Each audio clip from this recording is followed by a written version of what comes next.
Wait, cha.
And good afternoon, ladies and gentlemen. My name is Mark, and this is one of our products of MBL Entertainment called Mark Knows Everybody. I did not come up with that name. I have to keep saying that every time I do one of these shows. It was put by vote by people that I know. My show basically focuses on, like I just said, people I know. I have a lot of very, very talented and important people in my life that I grew up with, that I spent time with. People of quality. I like to surround myself with people of quality. This gentleman that we're going to focus on this afternoon, I have not seen in the longest time, but he is part of my Baltimore family, my Baltimore convention family. And at the conventions of Shore Leave and Farpoint that were held in Maryland, Mark was always there. He was someone who I got to know more of, being a part of the convention world. And eventually he has become even more popular, even more fantastic than I've known him to be. You guys know him. I put up his banner already once before. And we're going to have some serious conversations. So for those of you that are watching us for the first time, we do have a chat room. As we talk to Mark, you do have the capabilities of getting engaged in the conversation by putting up text, any questions you might have to him, you can actually put it into the chat room, and we'll go ahead and start having this very interesting and incredible conversation with this man. This man is known, as we all know, as Marc Okrand. And as you can see, and Mark, I know you're watching right now, and I'm trying to bring up the youngest looking pictures of you that I can before I actually show the audience what you look like today. In all honesty, you don't age, but as you can see, he created a bunch of things here, but I want to read you guys a little bit of something here that some people may know, some people may not know. The creator of the Klingon language is up for debate. You can kind of say it in a whole different ways, but Star Trek's Klingon language is a fully developed artificial language with grammar, syntax, and vocabulary, making it unique among fictional languages. Linguist Marc Okrand played a crucial role in taking the Klingon language from its beginnings, created by James Doohan, to a fully realized language with over 3,000 words. Klingon has developed its own community and culture with a nonprofit organization dedicated to studying and exploring the language. It has been used in various media, translated works, and even a Pizza Hut commercial. I want to show you guys something real quick before we bring Mark on the screen here. This will give you an example of how important this language has become all over all forms of media. Take a look at this real quick. Interesting. Yeah, we swung by her apartment on the way to the restaurant. They're going to be fixing it for a while. Wait, you saw her apartment? I did. Still a mess. Lindy? Yeah? George-be. Dag net, Penny. That's a bit. Why are you speaking Klingon? Why are you speaking English? This is ridiculous. Penny, do you remember when I taught you Ubby Dubby? A bab's a bull, a boot, la bida bida boo. A bex a bellabit. Dabuz shabeldabin, nabo abim labiabing? A bit's la bim da bird to bull da bim. A bit's a possibibable. All right, stop. All right, even in the Big Bang Theory. So without any further ado, I'd like to introduce everyone to Mr. Marc Okrand. Mark, how are you? I'm great, Mark. Good to see you. Good to see you, buddy. I haven't seen you in forever, and you still look just like the photos that I put up on the screen.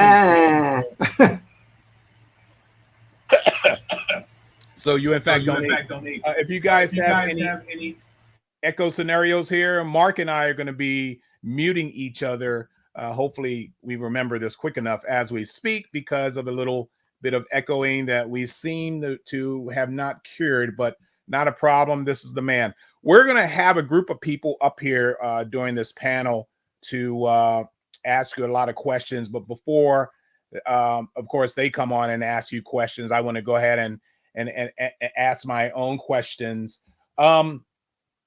We are under the impression that Jimmy Doohan was responsible for let's say, the beginnings of the Klingon language, whereas you then ran with it and took it to its fruition, where it includes, I assume, about 3,000 words and phrases. Can you elaborate a little bit on that for me, please? Yeah, let me tell you. Well, first, I don't know if 3,000 is the right number anymore. It might be more, but I'm not counting. Other people are counting. The origins of the language were in Star Trek: The Motion Picture, for that scene that you showed at the beginning here. Originally, the Klingon dialogue for that scene was to be created by the same guy who did the Vulcan for that same movie. You know, in that movie, the first thing you see is the Klingons, and one by one, each of those ships gets zapped by something or other, and then we spend the rest of the movie wondering what happened to the Klingons, because that's the plot of Star Trek: The Motion Picture. But right after that, we're on the Vulcan planet, and Spock is undergoing some kind of a ritual called Kolinar and all that stuff, and that's done entirely in the Vulcan language. And in that Vulcan scene, when it was originally filmed, the actor who was playing the High Priestess, or whatever her title is, was speaking English. But they decided that she shouldn't be speaking English, she should be speaking Vulcan, because it's a Vulcan ceremony of long standing, and only Vulcans are there, and it's on the planet Vulcan, so why are they speaking English? So they hired this guy from UCLA named Harmut Sharf, Harmut? I might be saying that wrong. Anyway, to come over and look at that, basically make up gobbledygook that would match the lips that were on the film, but sound different. And of course, when she was off camera, they could do whatever they wanted. Anyway, that same guy was also supposed to create Klingon for the Klingon scene, and he did.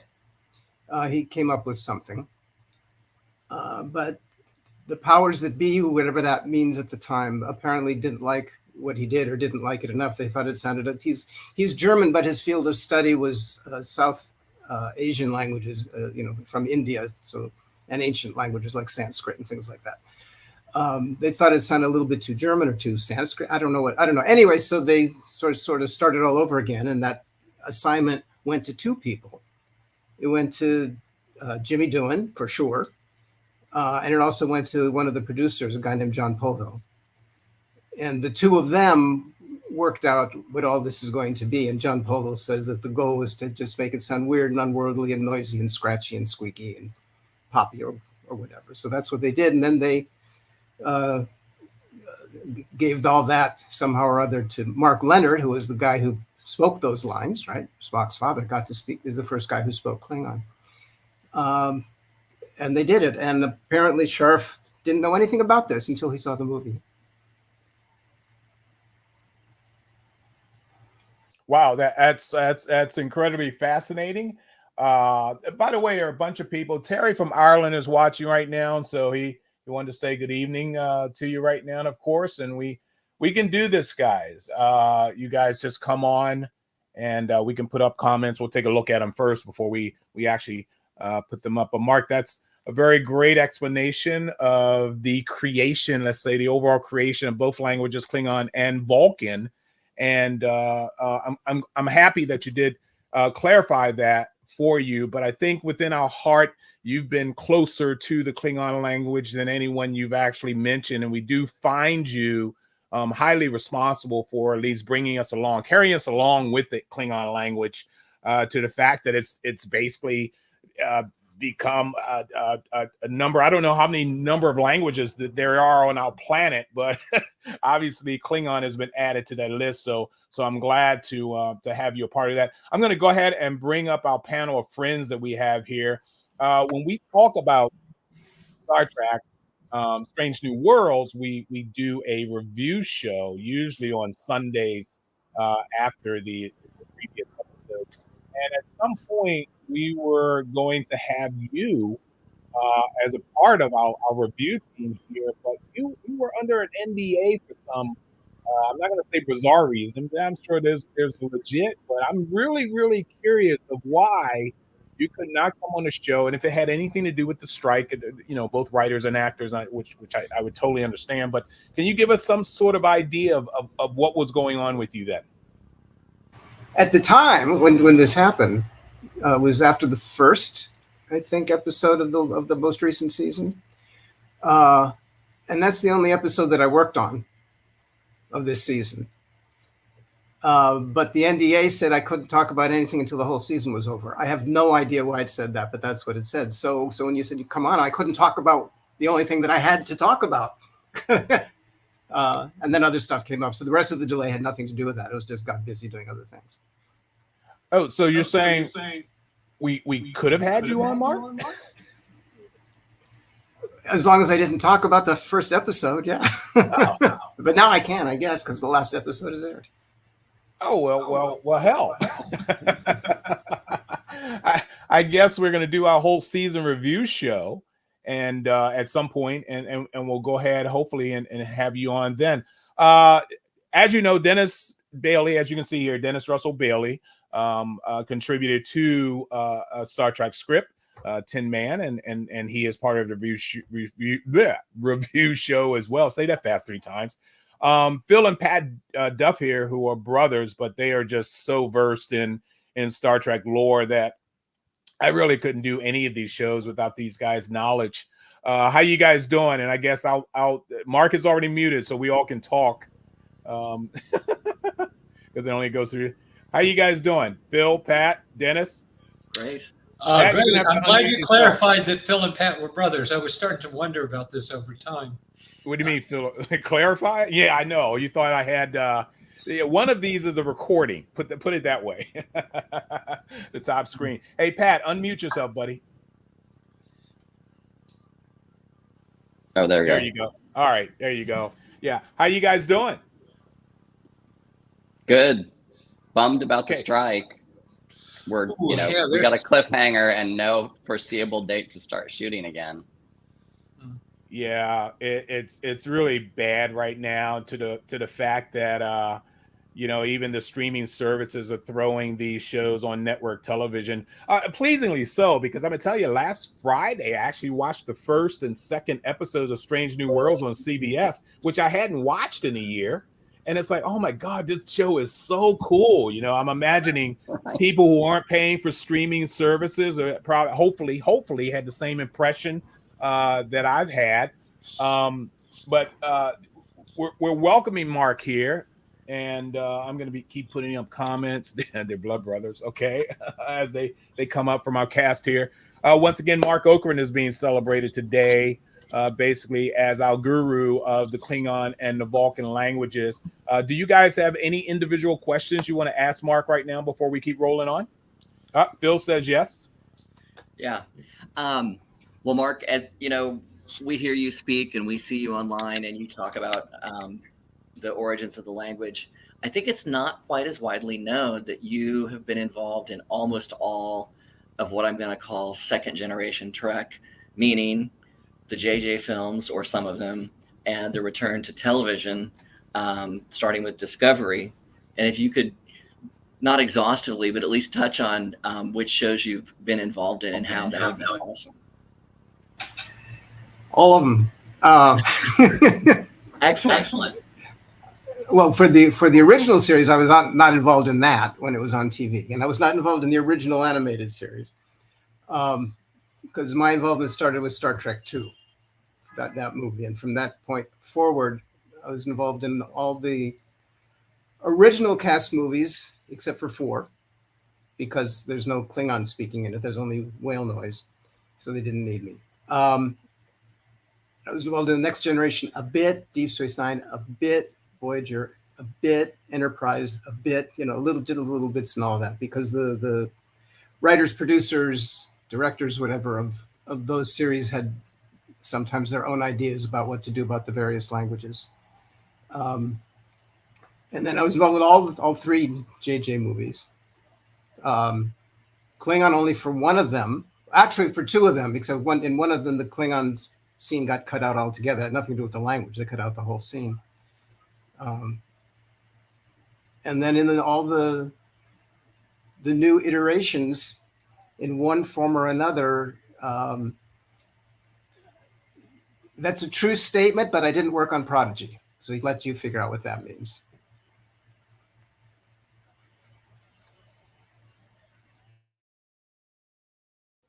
We're going to make sure we mute you before we even say anything, so we don't hear you walking through your house and scare the bejeebas out of you.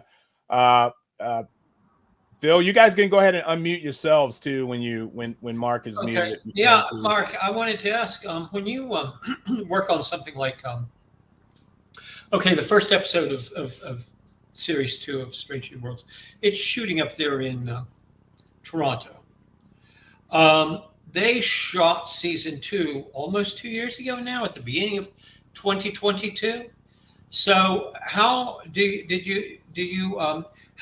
they simply send you a script? Did they send you a scene from a script and you do a phonetic workup for them of what those characters should be saying? Or do you get to go to the set? That's the God-asked question here. And do you get to go to the set and hang out while they're doing this? Or do they basically submit things, electronically to you and you mark them up?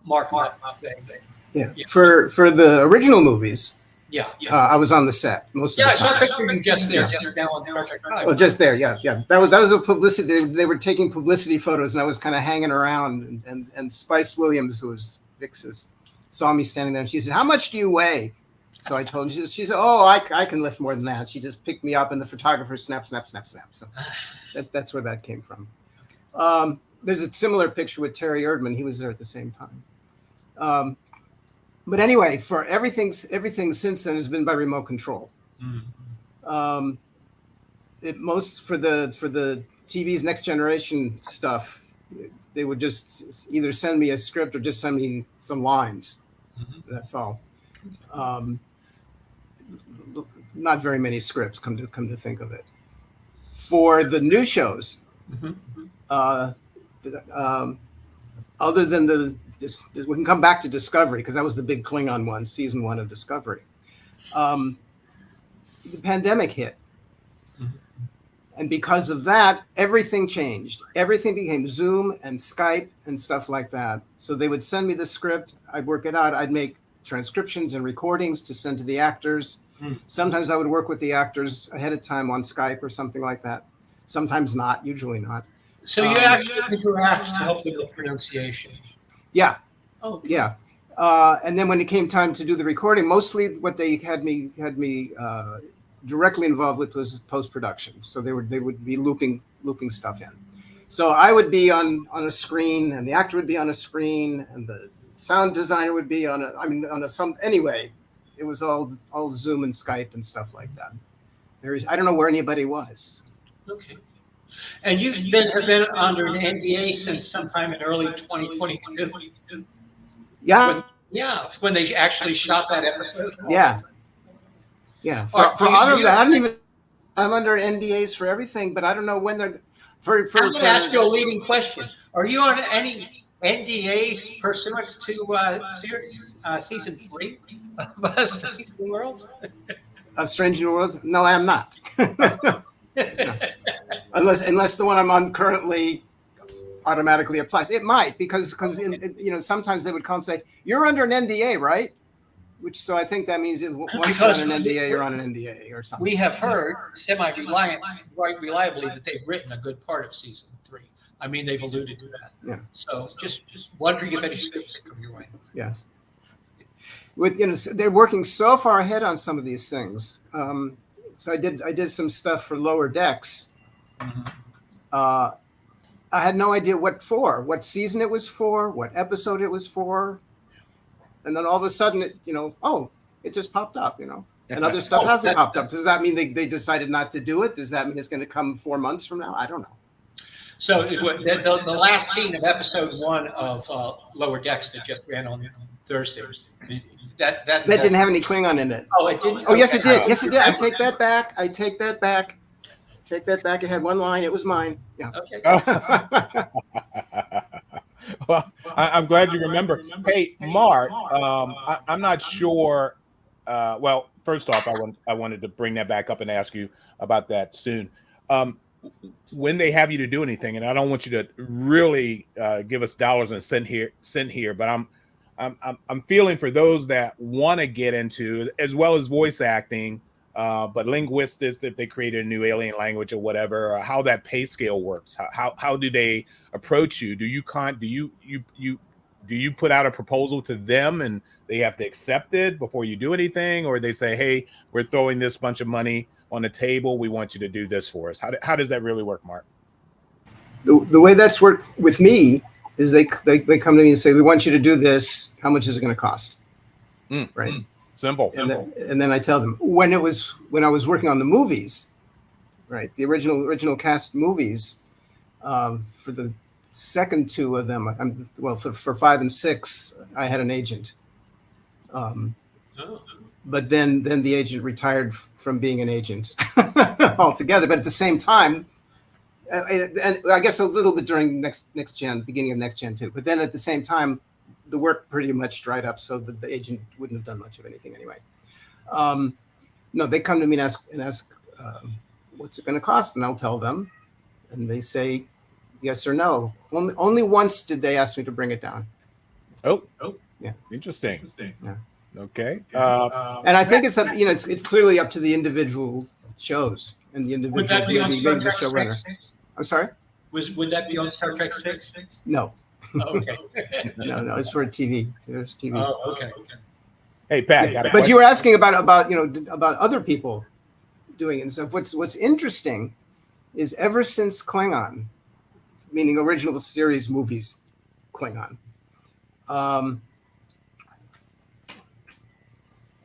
every time in a motion picture TV show about people from outer space, or if it's a fantasy show, or some place takes place in some funny place on Earth back in the past or something. Anyway, when there's a language that's not a known Earth language, not a known language, instead of making up gobbledygook, they've hired linguists to invent the languages, and a whole new kind of career has started for some people. So, for example, there's a guy called David Peterson who made up the languages for Game of Thrones and a whole bunch of stuff. Oh. And his full-time job these days, basically, is making up languages for TV shows and movies and games. That's what he does. And there's a few other people, who I think he's the only one who does it full-time. But there's a few other people who are doing that, and even for Star Trek, I'm not the only one who does it for Star Trek anymore. They've got a stable of about 6 people who they use for the different languages. So you, we got a little echo. Oh, okay. I'm just curious.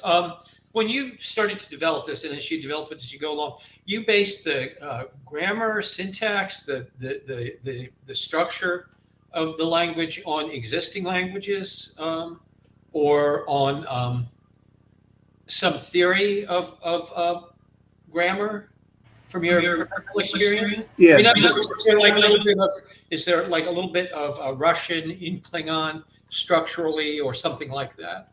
Is that the way you do it? Yes and no. For Klingon, and let's just talk about Klingon. We can talk about other stuff differently. For Klingon, the sort of the marching orders were, make up an alien language. This is a language that's not from this world. Okay, it's not a human language. It says, okay, I'm making up a language that's not a human language. In order to do that, I have to know what a human language is, so I can do not that. Okay. So human languages, you can't say all. With rare exceptions, you can't say all human languages do X, Y, Z. But there's a lot of things, a lot of kind of tendencies that they follow, and there's certain rules. It's certain patterns is better word than rules. Certain sounds tend to go together in the same language. Certain sounds tend not to be together in the same language. Certain grammatical features tend to be together in the same language. Certain ones don't, and so on. So in making up all this stuff, I tried to violate those rules to a certain degree, so that what I would come up with is something that worked like a language in the sense that it followed rules and had structure and everything else. But it wouldn't fit into anything on Earth because I violated the Earth rules. Not 100%, but to a certain degree. So it should be grammatically weird. It should sound weird. It should be hard to pronounce. In fact, with the pronunciation in particular, I knew it was difficult to pronounce. Not impossible, because I knew, because they tipped me off ahead of time, that all of the actors were going to be human. So I had to make sure that the sounds could be made by a human, mouth and tongue and everything else. So there's no sound in Klingon that you can't find in some human language or other, but the collection of sounds is unique.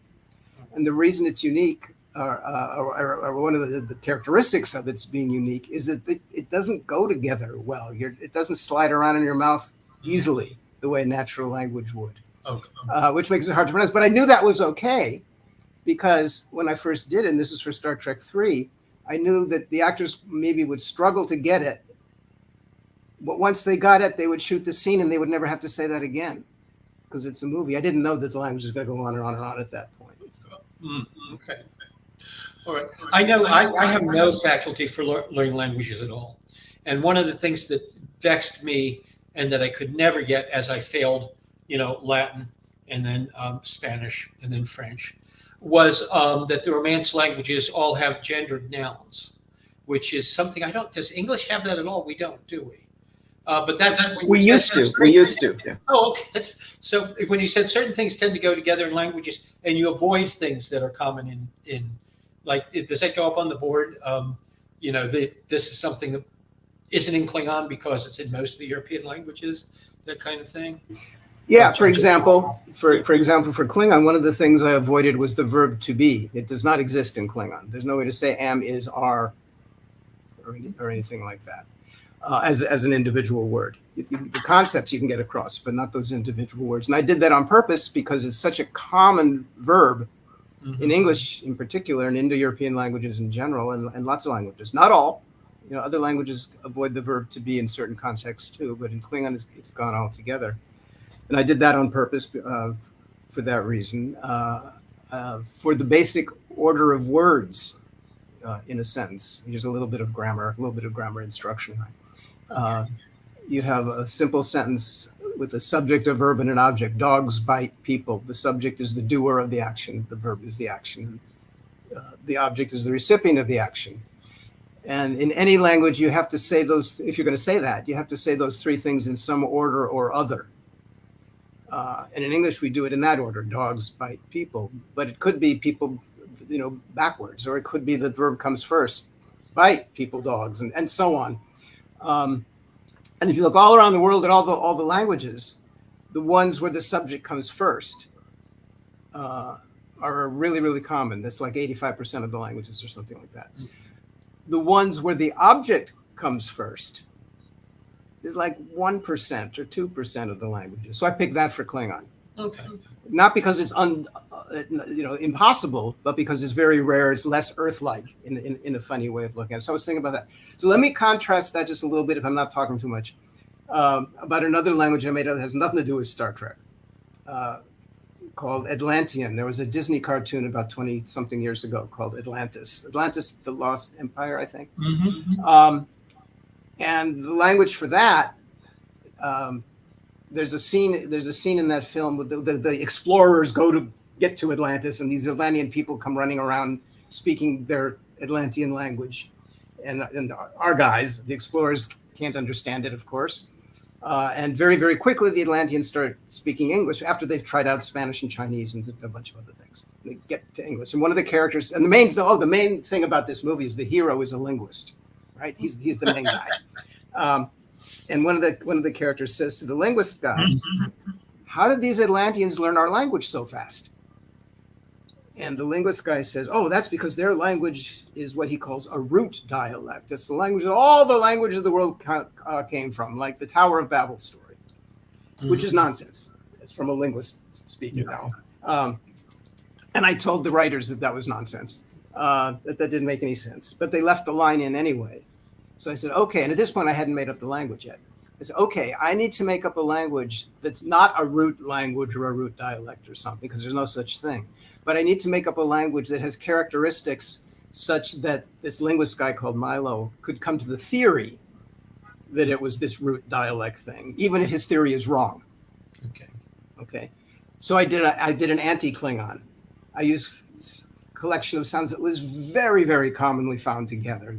Grammatical features that are very, very commonly found around the world. Very simple structure, stuff like that. So it's a whole different approach. I have only one other thing that, as you were speaking, and you said linguistics doesn't work that way. I suddenly thought of, in the first year of Strange New Worlds, there's a scene in which they encounter in a tense situation some non-humans who are speaking in a language that no one understands, and the translator doesn't work. And I think it's Lon turns around and says, "The universal translator doesn't work. Uhura, get in here." And Uhura's reaction, she immediately goes, "Linguistics doesn't work like that." I was just wondering, did that please you? Did you get a kick out of that? When that line, I said, "Uhura, you're right. You're absolutely right." That didn't stop him from going ahead with what they had her do, but she was absolutely right. We waited 50 years to hear somebody say that doesn't work. All right, thanks. I'm going to go ahead and pass this on to Pat. I know you've been biting at the bit here a bit for a question. So Pat, why don't you go ahead and throw yours in? So Mark, I'm going to go ahead and, amazingly, in contemporary Trek, you've worked on Vulcan for Spock and Burnham. You did Book's language. You did Kelpian. You did Arcturian or something for the guy that also plays Linus. And then in Beyond, I did Beetlejuicean for him. Did I do something else? I can't remember. Yeah. And then in Beyond, you also created multiple languages. So in 2016 forward or 2015 forward, you've actually been involved in the most number of languages you've been involved in for Star Trek. So once you've got multiple on the table, how's your approach for those different things? Well, for most of those, they're just language snippets. There's 5 lines that were ever uttered, and that's the end of that. And like in the case of, I guess it was Beetlejuice, I think they killed the character off, so that's the end of that. So the approach is mostly, for me, is mostly the sounds, making it sound very cool. I'm keeping track of the grammar, keeping track of the vocabulary, but I'm not making it elaborate as I did for Klingon and then later Vulcan and a little bit of Romulan, because I'm gambling a little bit, that they're not going anywhere in terms of coming up in more and more episodes or something like that. And so far, that's true. I don't know what's going to happen when Discovery comes back. Okay. You got a follow up, Pat? Or are you good? Oh, excellent. Phil, have anything? All right. Let me go ahead and bring the audience once again. If you're in our chat room and you have a question for Marc Okrand, and by the way, his last name is pronounced Okrand. Am I correct on that, Mark? Yeah, Okrand, right. Right. It's Okrand and not Okrand. I think people like to, shorten it up a bit, and because it's faster. It said Marc Okrand, things like that. If you have any questions, if anything you'd like to share, you can come into our chat room. You go ahead and type in our chat room. A lot of people already posted their hellos and things of that nature, but I'd like to see any questions. If you guys, I have a lot of Klingon brothers out there, and I'm sure there are things that they like to know from the pro himself, from the professional, the God of all gods. But I'll go ahead and add one of mine, and that is the Klingon language itself in the written form. When, in fact, did you ever have to use this? And for what reason did you create this? I'm sure it's probably, as a linguist, you'd probably want to have a written language, literally written for the verbal language as well. How did you come about producing this chart alone, as we see? Well, that's an easy question, because I didn't. I had nothing to do with it. Nothing at all with the written language. The written language, well, this particular chart that you have up now is the characters that were devised for Discovery, but they're based on a character set that's been used in all the other Star Trek things. They're the same characters, it's just a different font. The written language in the original, I think the original, first time we saw the written language was in the motion picture. Well, certainly in the original series we didn't. Yeah, so it was the motion picture. And I think it was just some letters on the ship or something, because they're gone right away. And my understanding is those were devised by, blanking on his name, Jeffries. What's Jeffries? Jeffries too. Jeffries. What's his first name? Herb Jeffries? Matt Jeffries, right. Yeah, of course. And he based them a little bit on Tibetan and stuff like that. And I don't know if other graphic designers got into the mix before they actually made their way to the ship and stuff like that. But anyways, from that point forward, they farmed the written language out to a graphics design company that came up with, I don't know, a dozen or 15 characters. And every time there needed to be Klingon writing, generally that would be on the control panel on a Klingon ship, they would say, okay, let's make these 3 and then a space and then 4 and then a space and then another few and stuff like that. But there was no connection originally to anything. And then once the spoken language came along, which is Star Trek 3 time, really, there was still no matching up with the spoken language and the written language, which is not to say they just randomly threw characters in the air. Mike Okuda was sort of mainly in charge of this, and he was very careful that if 2 control panels were supposed to do different things, then the writing on the 2 of them would be different, right? And if they're supposed to do the same thing, or if there's a sign by the door, the sign by the door is the same sign by all the doors. It means exit or something like that. So he was careful about that. And when things did show up on the screen, he had in his mind what it meant. So it wasn't random gobbledygook. It was something. It just didn't match up with the spoken language that I'd come up with. He and I have talked about this for a while and we never disagreed about anything, but we never came up with any kind of solution to how to do it. After all these movies, and I guess around Next Generation time, somewhere, well, there was an overlap, but anyway, somebody, and I don't know who, at Paramount, took these 12 or 15 characters, modified some of them slightly, maybe modified all of them slightly, added a few more. So there was 26 characters. And as it turns out, there's 26 sounds in spoken Klingon, which is a big accident. I didn't know that there was going to be 26. It just worked out that way. But it's not the same. It's not the same as English. So anyway, there's a character that's for a character for a b, a character for a ch, a character for a ch, a character for a d, character for a e, and so on, or I, and all that stuff. And people started using that to write Klingon because you could do it. You could because since I wrote Klingon using Roman letters, which are the ones on the the second row of each of those sets. You could match them one for one, and people started doing that. By people, I mean people interested in the Klingon language and merchandise. So games and mugs and T-shirts and things like that started doing it, but not on screen. Okay, so the Klingon you saw on screen during all this time was that same original character set stuff until Discovery came along. And when Discovery came along, they used this revised character set. And used it properly. Okay, they made a new font, which is what you showed there, but it's the same characters. And when it shows up on the screen, on either on the view screens or in the I think the title of the episode, they might have even done that at some point or something. It's proper. It's proper Klingon using this particular system, and that's where all that comes from. And it's been used ever since. Ever since Discovery, all the on-screen versions have been correct. I would say 98% of the time. Every once in a while they get a little bit creative, but mostly it's been correct. I have a follow-up question real quick, guys.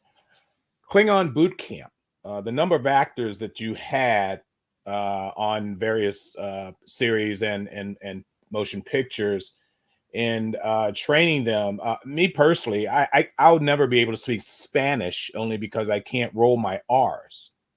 So I would sound like an idiot or somebody with a lisp in Spanish just because I can't make it sound like those wonderful sounds that Spanish words make with Klingon. A two-parter here.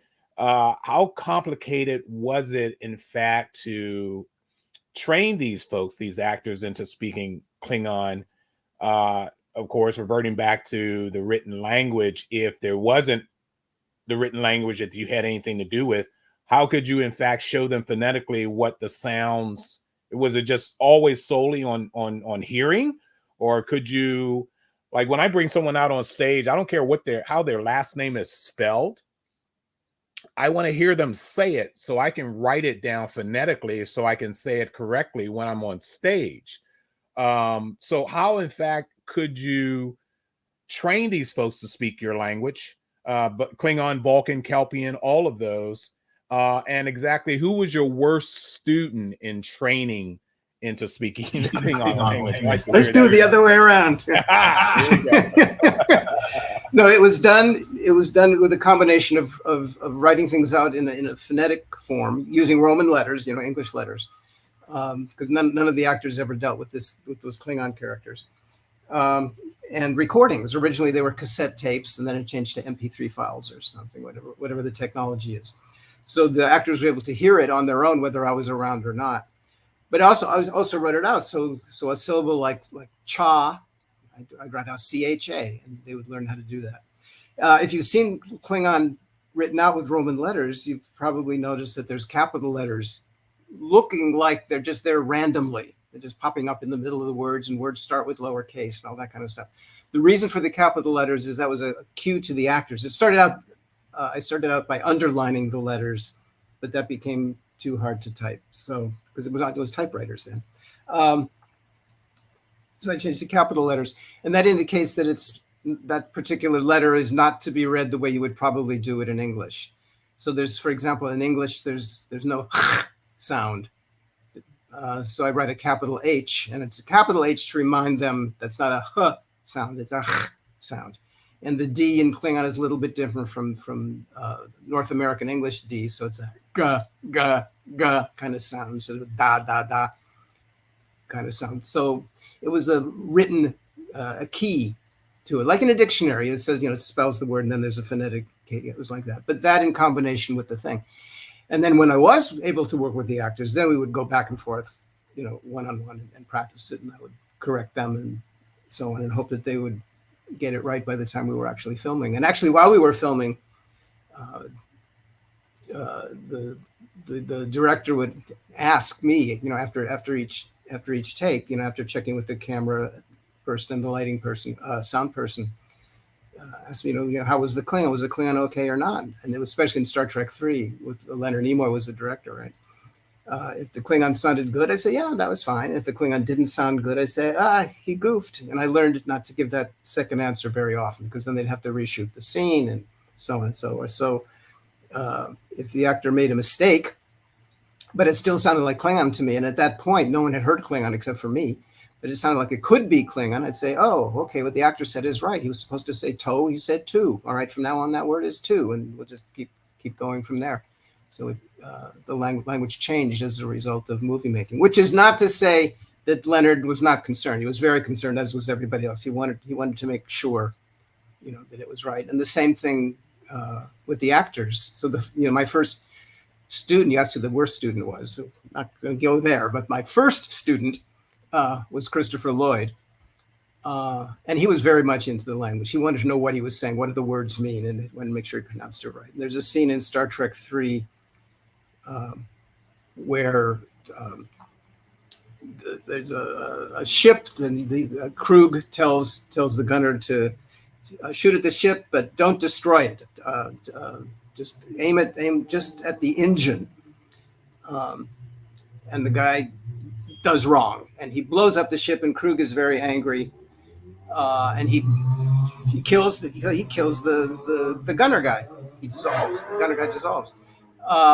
And Krug has two helpers, which you just saw in that picture there. And one of the helpers is a guy named Torg. It's the one on the over Krug's left shoulder, right? The one pointing is Maltz, and that's John LaRoquette. And the other one is Torg, is a guy named Stephen Liska. And there's a line where Krug is supposed to, Torg says to Krug, hey, my lord, because they always called him my lord. And he wanted to tell him something important, but Krug is still angry about the other guy blowing it. And he swings around and points his I guess, disruptor at Torg. And he says, say the wrong thing, Torg, or I'll kill you too. And just before we shot that scene, Christopher Lloyd said to me, how do you say Torg in Klingon? I didn't make up any of the names for the characters.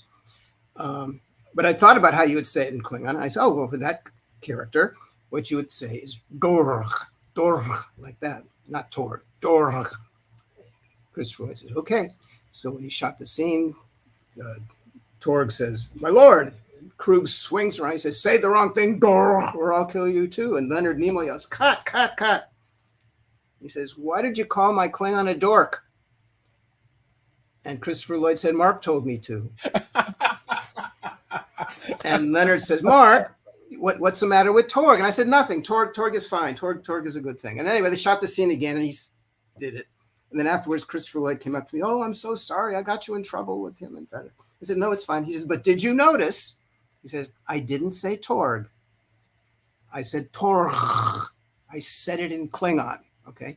So they did get into it. The actors did get into it. And Leonard got into it too in various other places. But that was the basic procedure. And then when we got to do all this stuff with Zoom and stuff, we did the same thing in Zoom. Very often, though, I had no one-on-one connection with the actors, and just hope for the best, hope that they'd heard some Klingon before, and then got various results. Well, Brady here is a great question. Let me mute you for a sec here. How much did Shatner sweat the Klingon language in Star Trek V? There was quite a bit of dialogue.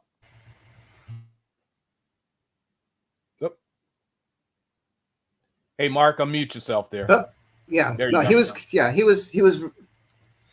really into it, and the actors, the two main actors who spoke Klingon in Star Trek V, which is Todd Bryant and Spice Williams, were really good learners and speakers and stuff like that. So even though there's one big mistake in it that we can talk about if you want to, but anyway, it sounds really good despite the mistake. So yeah, so he was fine. And there was one scene where they had a relatively long, for movie scene purposes, little back and forth conversation on the bridge of the ship. And they shot the scene, and when it was entirely in Klingon, that little sequence there. And when they were done shooting the scene, Shatner yelled "cut," and then he says, "That was great. That was great. I guess I don't know what you said, but I guess it was great." So it worked like that. Yeah, he was very much into the Klingon language. And of course, Brady says here that he remembers buying your Klingon dictionary when it first came out. Is this the first one I hear, or was the one with the gray cover? The first Klingon dictionary had a blue cover. It was small. It was pocketbooks, and it looked like it was pocketbook size. It had a blue cover, and it came out in the very, very beginning of 1985, I think. That one. That's it. And in 1992, you guys would know better than I, was the something or other anniversary of Star Trek. The something that ended with a 5 or an O, whatever, 25th anniversary, I don't know, something like that. And Pocketbooks that year decided the way they were going to celebrate this anniversary was to come out with one book a month. So it might be a novel, it might be a picture book, it might be a recipe book, I don't know, something, but one book a month was going to come out. And they scheduled this way, way, way in advance. And then when it got closer and closer to that time, something went wrong with one of the books. One of the books was going to be a picture book, like a big coffee table book filled with pictures.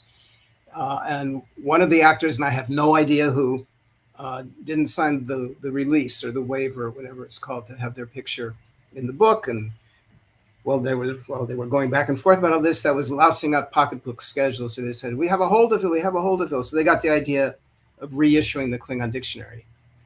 And that's the one that came out with the white cover with the picture of Krug and Maltz and Torg on it. And that had all this stuff from the original dictionary, plus what had been created since then, which was for Star Trek 5 and 6 and Next Generation. And when that book came out, that edition of the book came out, that's when the language really took off among the speakers who were not in Hollywood. And I think the reason for that is not because the book was so much better than the other one. It was the same thing.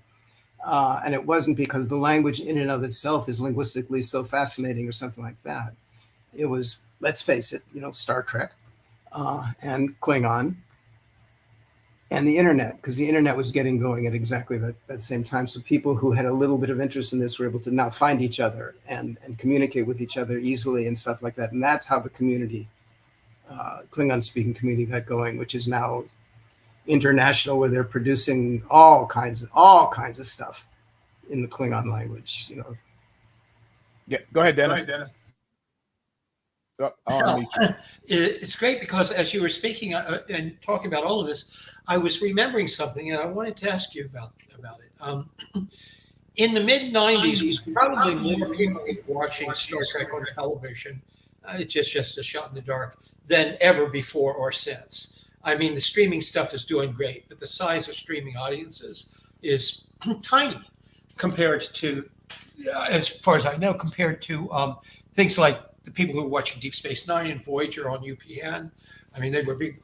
But anyway, at that point, there was a very active group of Klingons in around Akron, Cleveland area. I mean, they probably came from all over, but it was an organization. They had a big convention that they called the Cap Kittimar something or other. Does this ring a bell? Were you ever a guest at this? I was invited out there to one in, I think, 96 or 97, I think. 90. No, I was never a guest at that particular one. I've been a guest at various Star Trek conventions that feature a big Klingon component. Yeah. I mean, Klingon fandom and people who were into being continually in character, in costume and makeup throughout the entire event for days and days. In the late 90s, that was mid to late 90s, that was a very big thing. Yeah, I was actually I hosted a Klingon convention in upstate New York in the early days called KlingCon. back in the day. My friend asked if I would come up and do that, and he's very, very heavy in the Klingon culture and things of that nature. Let me ask you a real quick question, and this cracks me up. Klingon opera, okay? I don't know if you know. I don't know, but who started Klingon opera? What exactly are they singing in Klingon opera? Have you, in fact, delved a bit into Klingon culture, Klingon heritage, history, the whole 9 yards that goes along with the Klingon language? Did you do any of that? That's a whole bunch of questions. For the opera, sorry. I mean, there was that scene in that Next Gen episode where Worf comes across the piano player in the bar and says, "Do you know any opera?" And she says, "Yes," and the Actu Melota, and he sings. That's the origin of Klingon opera. I mean, the idea that there is such a thing as Klingon opera. But because of that, some people in the Netherlands decided that they wanted to write a full Klingon opera. So they did. They workshopped it for a couple of years. They got grants from the Dutch government. They got grants from a arts organization in New York, someplace out on Long Island, I think, and workshopped and tried to figure out what Klingon instruments are all about and what the story should be all about. And they ended up writing the libretto for the opera in English, not in Dutch. They wrote it in English, and then I translated it into Klingon. They hired a composer to come up with Klingon music. And the composer sent me an email saying, "You said," meaning I said, in some place or other, that Klingons have a 9-tone music scale. And he wanted to know how that works. I started to talk about harmonies and I don't know, reverberations and all this stuff that musicians understand. And I said to him, "Well, clearly you've thought about the way this works a lot more than I have. So, do what you think is best." So he quit. Not because of that. Something came up and he couldn't do it. But before he quit, he wrote a theory of Klingon music and how this 9-tone scale works and gave it to the guy who did write the music for the opera. And it's based on that musical theory. And I saw it. The opera was performed a few times in the Netherlands. It's really good. It's really good. It's audience participation, because when people die, you have to yell because a warrior is going to heaven and all that stuff. It was performed in Romania or Croatia, one of those places, and once or twice in Germany. And the last performance, I think, was 10 years ago, or maybe now more, maybe 13 years ago or something, in Berlin. And it hasn't been performed since. They tried to bring it on tour in the U.S., but it never panned out. Yeah, that's what the story is the story of the founding of the Klingon Empire. It's about Kahless the Unforgettable and all that stuff. Is what it is. And the libretto has been published separate from the opera and in an expanded version. It's the opera story plus stuff that precedes what the opera is about and then follows what the opera is about, in the regular poetic form in English and Klingon. And the name of the opera is called U, which means universe. They named it. I didn't name the opera. And the book is called the Pakpak, because that came up in one of the, I think it was Next Generation episodes. It's grammatically wrong, but maybe it's ancient Klingon, so it's okay. And it means the honor book, or book of honor, or something like that. So the published libretto is called the Pakpak. It's available. It's published in Albania, but you can get it on Amazon. Wow. That's amazing. Pat, I got your message that your phone is dying. Pat, you have a question? I was plugged in, but I was wrong. Got to pay that bill, man. I'll go ahead and let you get a question, and if you have one, if not, I have one for Mark. Go ahead. I'm good.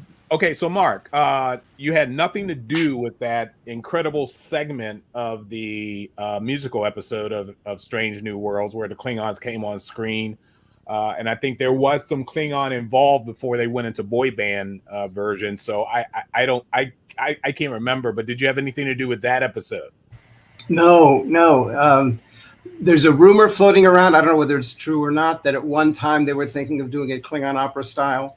and then did something else. But the producing director in an interview, a podcast interview, said that they did have in their hip pocket a little Klingon opera segment, which his suggestion was that they actually taped the music for it in case they, looked at the that would have been great. No, we can't do that. But yeah, they may have. What's happened with Klingon and these new series, with Discovery and Strange New Worlds and Picard, for that, Picard had just a bit of Klingon, is I'm not their sole Klingon guy anymore. And that started with Discovery, season 1 of Discovery, right? Which is heavy plot-wise, heavy Klingon, and episode 1 is like super heavy Klingon language, especially at the very beginning. Well, actually throughout the series, but especially that one. And they hired a woman named Robin Stewart, who's an excellent speaker of Klingon. She lives in Vancouver. And she did the translations for that. She did not make up any new words. She did not make up any new grammar. It's all my stuff.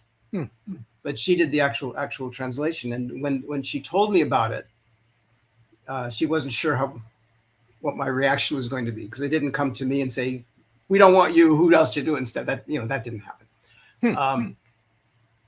I told her that I was thrilled that she was doing it for 3 reasons.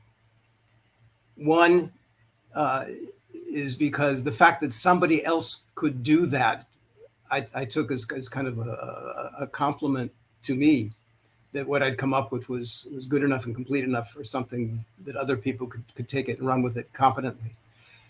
2, I knew that she would do a bang-up job because she's so good and so thorough and so smart and all that. And 3, I didn't have to do it. So it was a lot of work for that. So that was just fine. So anyway, so she's the main Klingon translator for Discovery, along with a guy named Alan Anderson, who lives in Kokomo, Indiana, because Robin, because of her regular job, couldn't do it all the time. And so those 2 are the sort of go-to people for Klingon, in addition to me, but mostly them, because they did the bulk of it for Discovery. So the new series, and the producers, showrunners, whoever talk to each other, who's your Klingon guy, and so on. Well, sorry, but as a businessman, Mark, I'm assuming that those guys just came in cheaper. I don't know. If they went right back to the till, I know you're very happy with the woman carrying on your work and doing a great job at it, but it's always best to go back to the original, and they did not do that, so that's their loss. So hopefully they'll reconsider. Strange New Worlds will come up with some heavy Klingon episodes. I think they have no choice. They have to come up with some even more heavier Klingon episodes. There goes Pat and his phone. They'll have to come up with some heavy Klingon episodes at some point, hopefully next season, and they'll tap into your knowledge once again. Yeah, maybe we'll see. But the reason I even thought to bring all that stuff up was because, like with this Klingon opera thing, they could have very well come up with the Klingon opera thing, and I wouldn't know, because they would have talked to one of these other people. Yeah. Interesting. Hey, look, we took up an hour of your time, a little over an hour of your time, and I don't like to go over that hour unless I ask first. But if anybody has any last questions, maybe you can throw Mark's way. We can keep him on just a little bit longer, because this is just super interesting to me. Quick one. I just rewatched Spock Amok last night, and Spock and T'Pring talk. It's maybe a line exchange 3 times in the episode, and I was wondering if you were involved in that. That's from season 1. Season 1 of Strange New Worlds. Yeah. Those are my Vulcan lines. Yeah. For that one, was it for that episode or another episode? They'd had Spock say, "I love you." Maybe they said it to each other. I think maybe it was that episode towards the end. And they sent all this stuff to me, and they'd already had that line in there in Vulcan. Okay, the other stuff they didn't. That was for me to do. But the line they had in there, they pulled off the internet somewhere. I don't know. I was about to ask, how did they get that? Yeah. So I said, no, don't do that. What he should say is exactly what he said in Discovery, because he has that same line in Discovery. Oh, So it all matched together. Yeah. Oh, wow. I'm loving this. Great. Any of you guys have any last words before we let Mark go? No, it's great to see you, Mark. Yeah, you too. You too. It's been a while. Yeah, the Duffs need to bring some lobster around. Salmon. That was awesome of the Duff brothers, by the way. Yeah. That was one of the best You're scenes. welcome. Well, I guess it's a foregone conclusion. I don't know. There's always the Hail Mary that we will not be meeting at the Hunt Valley in the future because they are closing on October. I think that's safe. Yeah. Yeah. So Perhaps someplace with closer restaurants. Well, I don't know. I really like the footprint of the Hunt Valley. I mean, as sprawled out as it is, and It's a nice swamp. It really is. It's a great hotel. I just love that landscape. You know. Well, some amazing things have happened there. Hold on, Terry. Which resulted in conventions not being invited back, in fact. Yeah, let's see. I got something. I got a question from Ireland for you. Thanks, Brady, brother. People tend to pick up languages at different pace, or even not at all. Who picked Klingon up pretty quickly? And you know what? I did ask a portion of that question to you, Mark. I think in the negative concept, though, who was your worst? Brady's Terry here is kind of saying who was close to hopeless, which is the same thing. And I don't know, cover with who was the best. In terms of picking it up quickly and all that kind of stuff, Todd Bryant comes to mind, and his Claw, Star Trek V. He was really good at it. And your worst? The worst. That person's line, I guess, is still in Star Trek number something or other, and Klingon speakers are still trying to figure out what that person is saying, trying to make it match the subtitle properly. There was one thing happened in Star Trek VI, filming of Star Trek VI. The woman who played Azetbur, right, the daughter of the Chancellor. Yeah. I was on the set for Star Trek VI. Got to hear Christopher Plummer say "tach pach tach bet," right, to be or not to be, over and over and over and over and over again, because it took 2 days to shoot that scene, and they ran it start to finish each time. But anyway, wow. So I worked with all the actors. Christopher Plummer was the main speaker of Klingon in that, but there was a few others, including Azetbur. And for whatever reason, we just never linked up to get together to do it. And it filtered down to me somehow or other that she really didn't think it was necessary to work with me, that she was just fine with it. Wow. But the producer said to her, "No, you should work with Mark. Just get together with him." And she said, "Okay." So I met with her, and I said, "Okay, say the line." And she said it, and it was gorgeous. And I said, "You're right. You don't need me."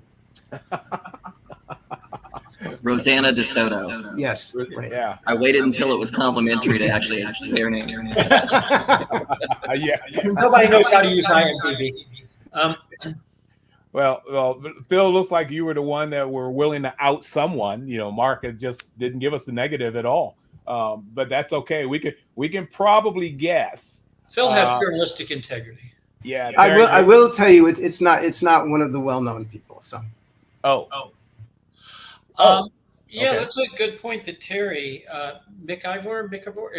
I'm American. I have no idea how to pronounce your Terry says the language doesn't slide around easily in your mouth. Well, they wear a lot of prosthetics. Yeah, in fact, the first time I met Christopher Lloyd, right, and I'm all very new at this. This is Star Trek III, and I arrived at Paramount, and the day I arrived, they said, "Go talk to Chris." I said, "Who's Chris?" "Oh, Christopher, he's the guy, Chris Lloyd. He's going to play Krug." I didn't know who Chris Lloyd was. So I went over there and met with him. And we went up to, he had a room above his house. He lived at that time pretty close to Paramount. And he had a room above his garage. And we sat down in the room, and he had the script with my transcription on it and stuff. And he looked at the script and looked at me and looked at the script and looked at me. And he said, Yahoch, or something. And he said, how's that? How's that? Does that sound good? And I said, yeah, that's good. Okay. And we went on to the next line. And all of a sudden, he said, oh, I better get my teeth. And he went away. And I said, I didn't even notice this poor guy doesn't have any teeth. I didn't notice that. And of course, that's not what he meant. What he meant was the prosthetic device. He said, if I'm going to be able to speak this, I better learn how to speak it with this thing in my mouth. So all the rest of the they let him take him home with him, huh? Yeah. Was done with that.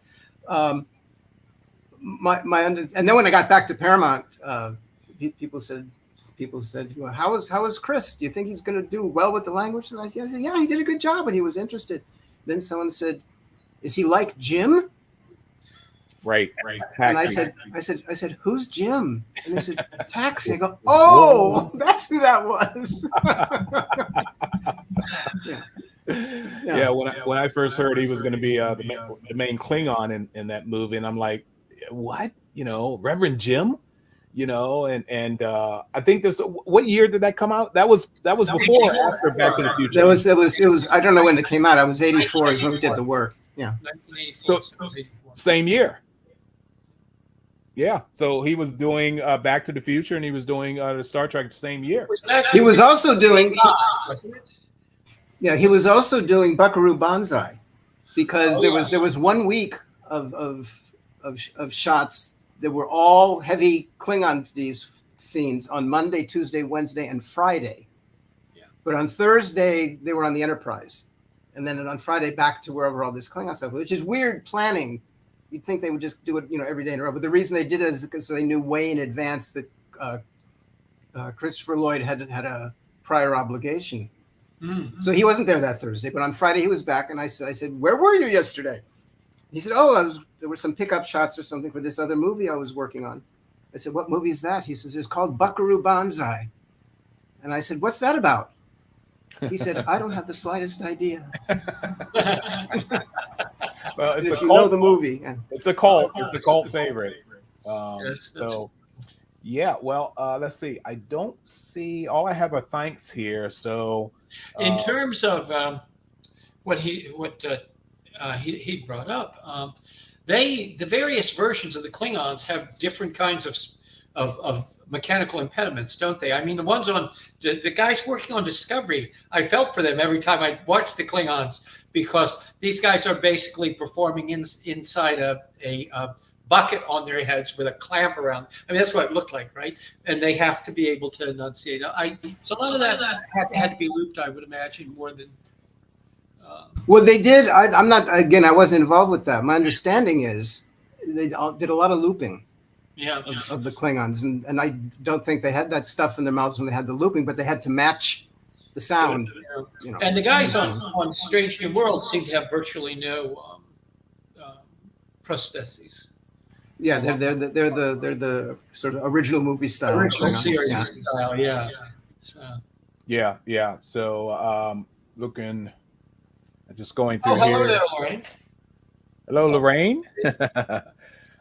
Yeah, we were talking about Hunt Valley. We don't know if they're raising it. We just know that they're closing that hotel as a Delta hotel. So who knows what's going to happen next? I don't know. That'll be very interesting.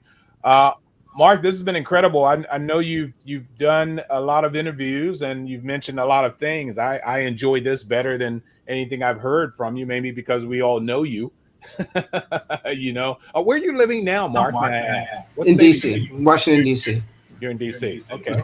Remember WCA's interviews? I'm sorry? Say that again. WCA interviews? What kind of interviews? We all did interviews. You and I, Ted, writers who lived in the Washington area who had worked on Star Trek were interviewed by the station that ran The Next Generation locally for 7 years. We were all interviewed for a TV special, an hour TV special that they did to promote the last episode of the series. And we saw each other, I guess, at the studio, at least at one point.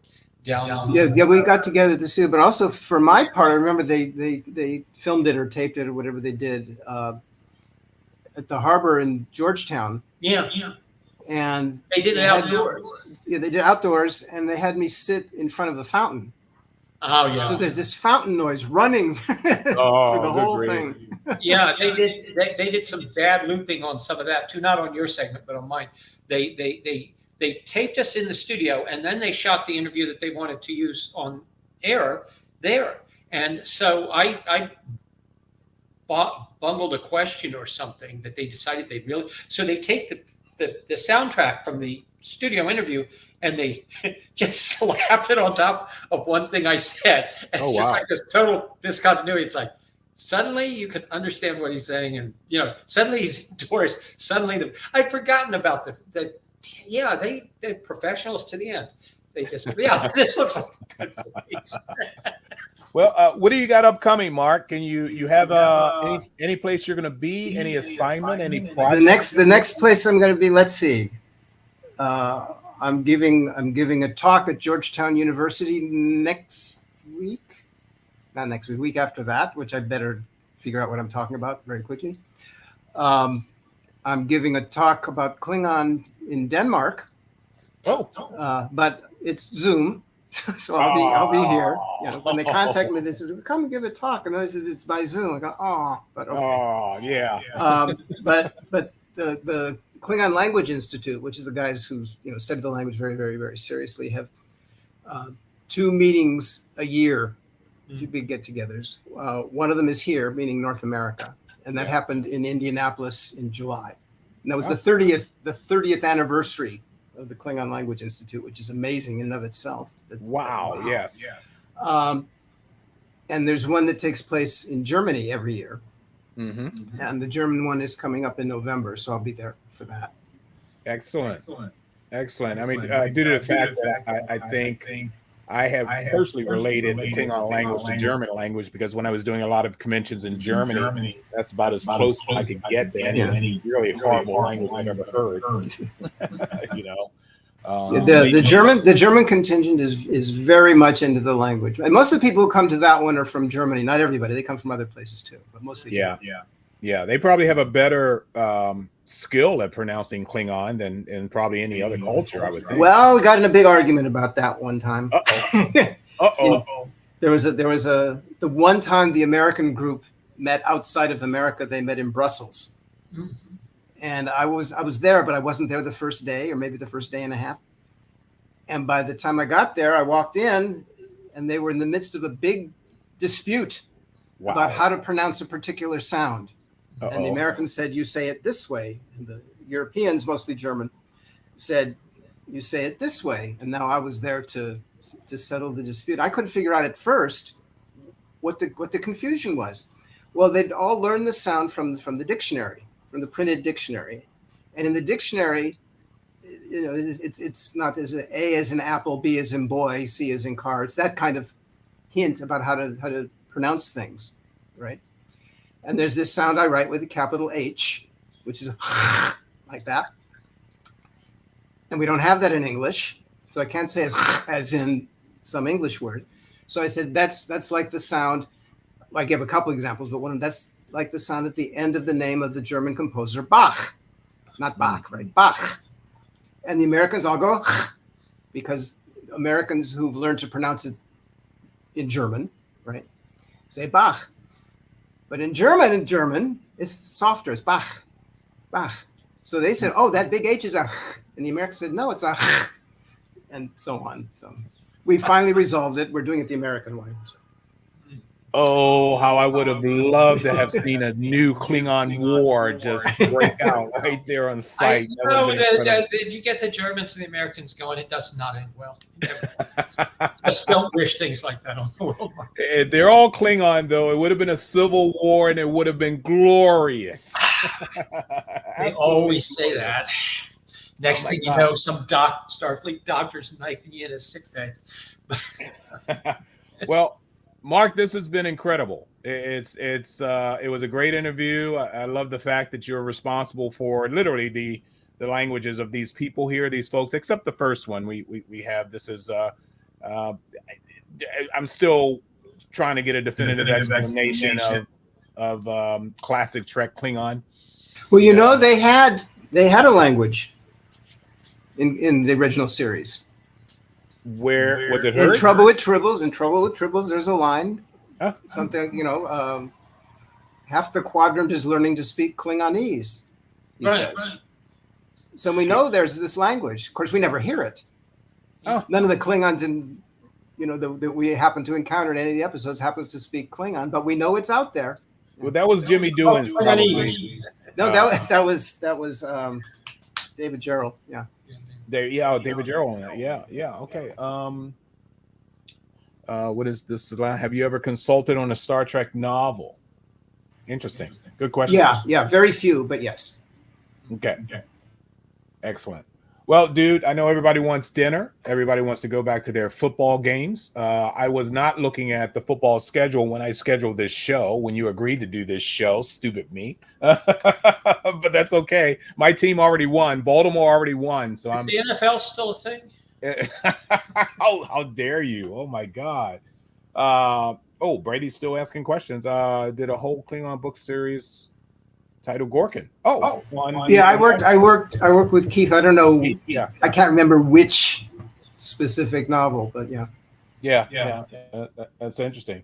Well, you're a wanted man, obviously, and I'm glad at least I got a piece of you. Really happy for all my co-hosts here for the show. Phil, Pat, Dennis, you guys are great, and Mark, you're still tight with me, man. I just hate the fact that I can't get down to Farpoint. They gotta have a hotel soon because it's going to be in Akron next year. So, Akron, yeah. So we'll get together with the Klingons and the Akron, the Ohioans. There's 3 drunk Klingons in a bar in Akron, Ohio. I probably did tell you that. Yeah. Well, long time ago, yes. I think everybody just ought to keep their eyes on Mark and see where Mark will finally end up in the Baltimore, Maryland area. But Phil, thank you for joining us. We got a schedule in that Strange New Worlds episode. Have you guys been watching Lower Decks? I saw the first 2 episodes last week. It's it's not one of my shows, but I saw the first 2 episodes last week. Yeah, well, it's interesting. Cute. It's still cute. It's a cute show. Yeah, and seeing Mariner character in real, and Boimler, of course, in real life on Strange New Worlds, and then hearing her voice on Lower Decks, man, I can literally see her real life face. It's funny. I was watching them, and particularly her. I'm going, these aren't the same performances. These aren't this. They're sort of the same characters, but they're not the same voices. They really adjusted their She's performance. Faster. I mean, she really talks fast. Animation is like do. Yeah. I don't know if that's a time constraint thing or something. A little bit more natural, a little bit more. My daughter Rose, who does watch the show regularly, said there were a lot of little Mariner-isms in her physical performance on Strange. Yeah. She just watched that show for the first time. She said she sits on the edge of things oddly. Yeah. She does that on the cartoon and the actor. Did it. My bad. I have to show you this, Mark. Yeah. This is important for you, and I forgot to show it. Oh my God, I'm so stupid. Oh my God, guys, if you're still watching, don't go anywhere. I did this one important one, which I'm trying to upload now that Mark has got to see. And where are you? Where are you there? So if you are, a cross lover of both genres here or whatever, this may interest you. It is processing. Please take a look at this. And you're also, I found out today, you're a huge Star Trek fan. Is that right? Yes, my brother came to visit me in LA actually for the first time ever, and all we did was watch Law and Order. I know Jesse was on the show yesterday. Mm-hmm. Jesse Martin was here, yeah. And Star Trek. That's all we ever do. I'm starting to get into Battlestar Galactica. Mm-hmm. My brother gets really mad at me because he's like, any great episode on Battlestar Galactica was done 3 years ago on Star Trek. So, and I'm like, all right. Kapla, we start like spewing Klingon at each other, and you can speak Klingon. I just a couple like words and stuff like that. That's crazy. Kapla means success. Kapla means success. Kapla. Yeah. Any other words you know? Putach. But that's only for the people out there who speak it and they know what I said. I'm not going to tell you. People have yelled that at me in the street, and I'm like, what? I thought it was a curse on me or something. No, That's it's not that crazy. That's you just made some nerds extremely happy. I got some longer posture, Rosario fucking Dawson, and then thing. you start saying "kapla," and they're like, ah! Their glasses blow up. I've been teaching summer school for about 10 years now. I specialize in Klingon language studies. Much behasta, Dutch. Much behasta, Dutch, Miss Roy. How much for these apples?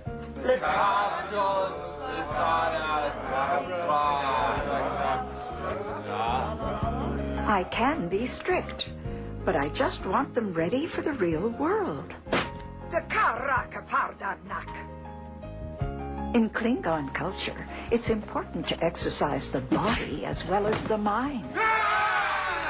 Teaching Klingons a lot of hard work, and you have to make many sacrifices. But at the end of the day, if I have changed one person's life for the better, that is a small price to pay. Hijama Jia Ko. And before we go off, one last thing that, Mark, I consider you responsible for.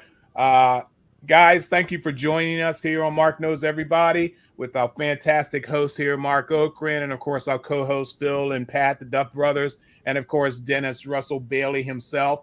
I'll leave you with this last bit of culture that Mark, like I said before, is responsible for. We'll see you guys next time, hopefully next week, once we know our schedule is up. And I'll lead out with this, guys. Mark and Phil, Dennis and Phil, I'll say goodbye to you guys too, and I'll shut the program down. Here you go. McDonald's. For you parents who don't speak Klingonese, he's saying, people of Earth, unite and bring your kids to McDonald's for a Star Trek meal. That's a regular hamburger, fries, soft drink, a McDonald's and cookie sampler, and a Star Trek prize. Oh, yes, 5 different boxes based on Star Trek the Motion Picture. Action scenes, jokes, games. He says, take it from a father who knows. His kids love him. McDonald's Star Trek meal available for your kids now.